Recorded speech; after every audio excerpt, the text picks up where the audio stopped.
Aujourd'hui, de plus en plus de labels ou d'artistes indépendants utilisent la publicité sur les réseaux sociaux.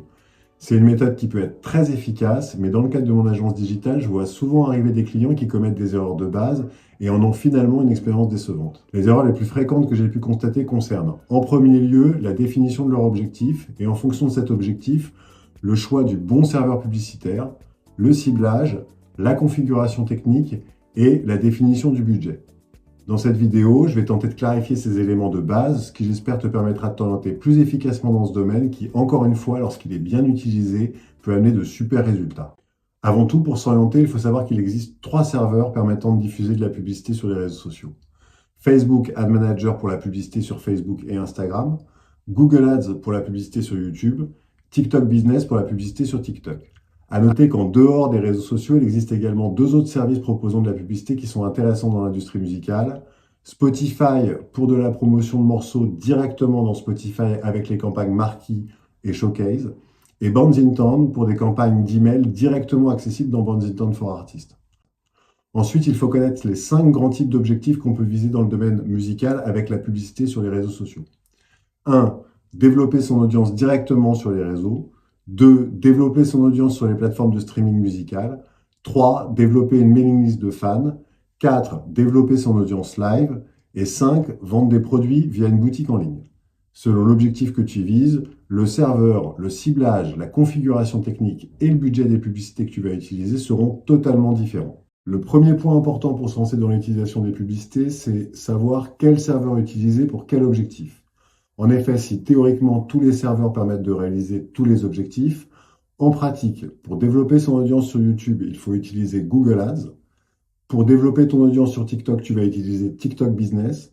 Et pour tous les autres objectifs, à savoir développer ton audience sur Insta, développer ta mailing list, développer ton audience live et vendre des produits dérivés, il faut utiliser Meta Business Manager et Facebook Ad Manager qui possèdent plus de fonctionnalités et montrent clairement de meilleurs résultats en musique. En termes de ciblage, pour les objectifs, développer son audience directement sur les réseaux, développer son audience sur les plateformes de streaming musical et développer une mailing list de fans, on va plutôt chercher à atteindre de nouvelles audiences qui ne connaissent pas déjà l'artiste ou le projet musical, mais qui a de fortes chances de l'aimer. Pour ça, on va rentrer dans l'interface du serveur publicitaire ce qu'on appelle des critères de ciblage. Dans le cadre de la musique, on va essentiellement se baser sur le genre musical ou sur des artistes connus similaires à ton projet musical. On parle alors d'audience découverte. Pour les objectifs, développer son audience live ou vendre des produits via une boutique en ligne, qui sont des objectifs plus engageants, on va plutôt chercher à toucher des audiences qui ont déjà montré de l'intérêt. On parle alors d'audience de retargeting. Il est donc très important de configurer ce qu'on appelle l'audience manager, qui, quel que soit le serveur utilisé, est toujours créé en accompagnement d'un compte publicitaire et qui te permet de garder une trace des utilisateurs qui sont passés sur ta page ou sur tes sites. La partie technique dont on va parler maintenant est étroitement liée au ciblage. Elle est plus complexe à comprendre et à mettre en œuvre, mais elle est indispensable au bon fonctionnement d'une publicité. Je ne vais pas rentrer ici dans le détail des configurations techniques, tu trouveras d'autres vidéos dédiées à ça sur la chaîne de MyLabel. Par contre, je vais t'expliquer l'idée de base qu'il y a derrière et qui est valable, quel que soit le serveur et l'objectif d'une campagne. Pour ça, je vais faire le parallèle avec les sports de tir. Tir à l'arc, fléchette, pentathlon moderne, ce que tu veux. Dans ces sports, la façon dont on vise dépend en fait de 2 éléments. La position de la cible telle qu'on l'aperçoit, bien sûr, et ça en publicité, c'est le ciblage dont on vient de parler, mais également le résultat des tirs précédents. Par exemple, si au premier tir, on atteint le 8 à droite plutôt que le 10, au second tour, on va avoir tendance à corriger la visée vers la gauche. Si au contraire, on a atteint le cœur de cible, on va essayer de reproduire le geste à l'identique. Dans le domaine de la publicité, c'est pareil. Une publicité bien configurée affine son ciblage en continu en fonction des résultats qu'elle obtient.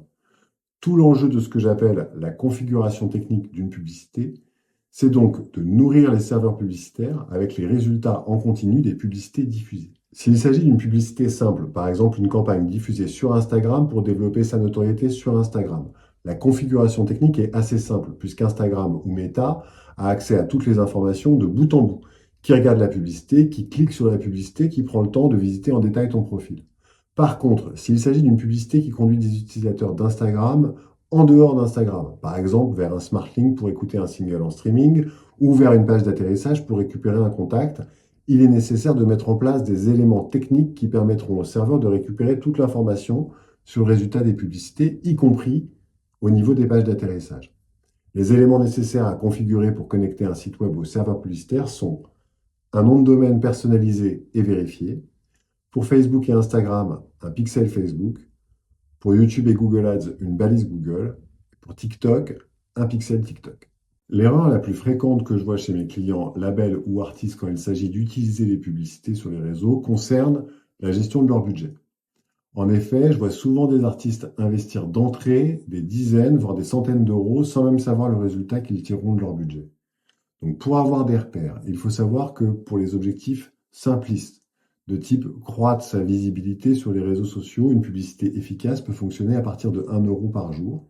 Et pour les objectifs simples, de type croître sur les plateformes de streaming ou récupération d'un contact email, une publicité efficace peut fonctionner à partir de 5 euros par jour. Pour les campagnes plus complexes, par exemple sur une audience locale pour les concerts ou pour des objectifs de vente de produits dérivés, le budget quotidien de base s'établit entre 10 et 20 euros et dépend en détail du prix du produit ou du ticket de concert qu'on essaye de vendre.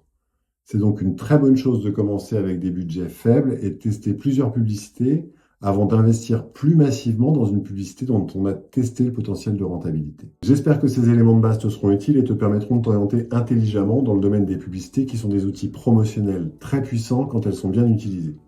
Si tu veux aller plus loin et notamment déterminer les techniques publicitaires optimales en fonction de ton cas et tes objectifs particuliers, clique sur le lien coaching en description pour soumettre ton projet et peut-être gagner une session gratuite de coaching en visio pour discuter donc de ton cas particulier et te fournir des conseils et astuces personnalisés. Je t'invite également à liker cette vidéo et à t'inscrire sur la chaîne MyLabel. Porte-toi bien, focus sur ta musique, mais oublie pas complètement le marketing, ça peut vraiment t'aider. À plus.